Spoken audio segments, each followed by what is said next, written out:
Hi everyone, it's Lisa here. I'm back with a video for you today. I apologise that it's been such a long time since my last one. Life has been pretty hectic and I'm only just getting round to filming another one for you.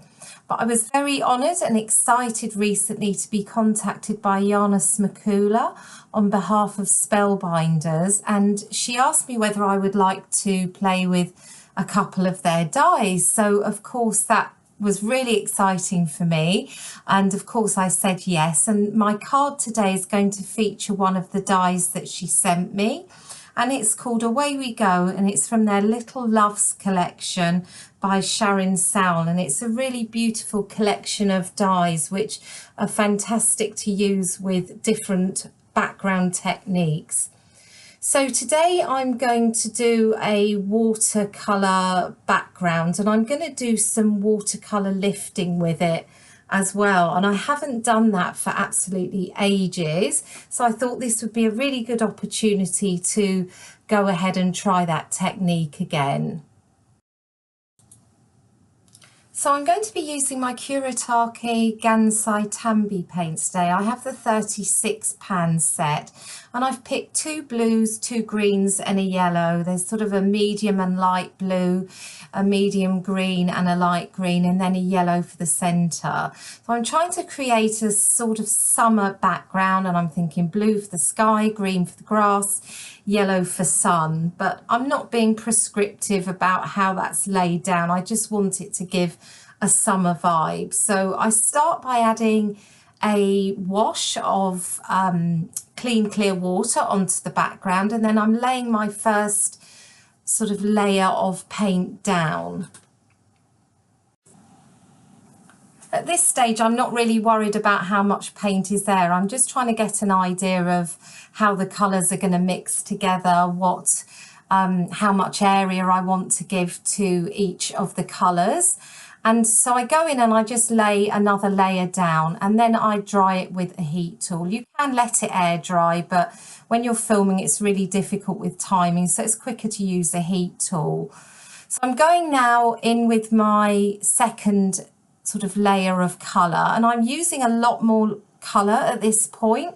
You can see I'm picking more up from the pan. I'm using a little bit less water, so I'm really trying to add some depth here, and I do lose my yellow a little bit here, so I go back and I add some back in. It's really easy to do that when you're using green.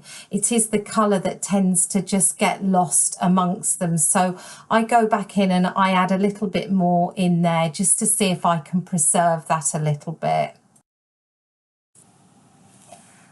So all I'm doing now is just finishing off adding bits of colour in just till I get the depth that I want. I add in a little bit more blue, blend it out a little bit. I've added in a bit more green, and lastly I just heat set that so that it's dry, and then I'm going to remove the masking tape. I love seeing those edges at the end, and they're pretty much almost crisp, but some of the paint does seep through, so I'll trim that off later.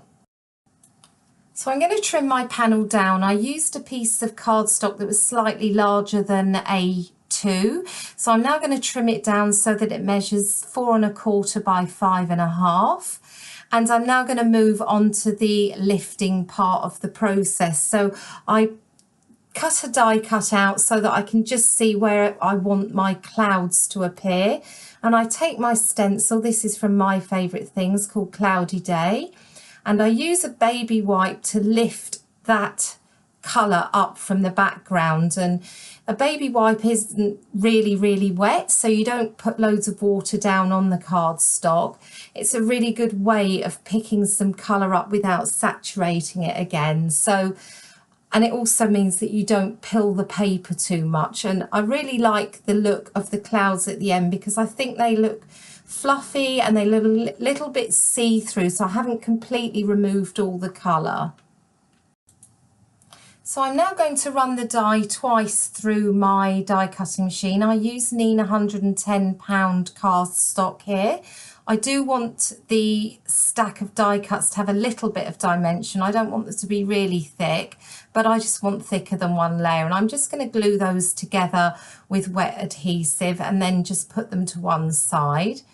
So I'm going to start pulling the card together now. I'm adding some double-sided tape onto the back of my watercolour panel, and then I take the panel and I put it onto the base card, and I just mark out where that area is going to be at the bottom, where I want my sentiment to sit. So for my sentiment, I'm going to be using the Concord and 9th DAHLIA Turnabout set, and I really like this set, not just for the flower image, but I think it has some fantastic sentiments. You can mix and match a lot of them. They're quite prominent and bold, and that's the look that I wanted for the base of the card. So I'm going to stamp the two that I picked using VersaFine ONYX black ink, which is a really good ink for stamping sentiments, as it gives a great crisp finish. And now I'm just going to take off the tape and add the panel onto my base card, and I make sure that I rub out the mark that I put on earlier on for my sentiment. So now I'm just taking the stack of die cuts and I'm adding some adhesive onto the back, and I'm just going to line those up onto the panel.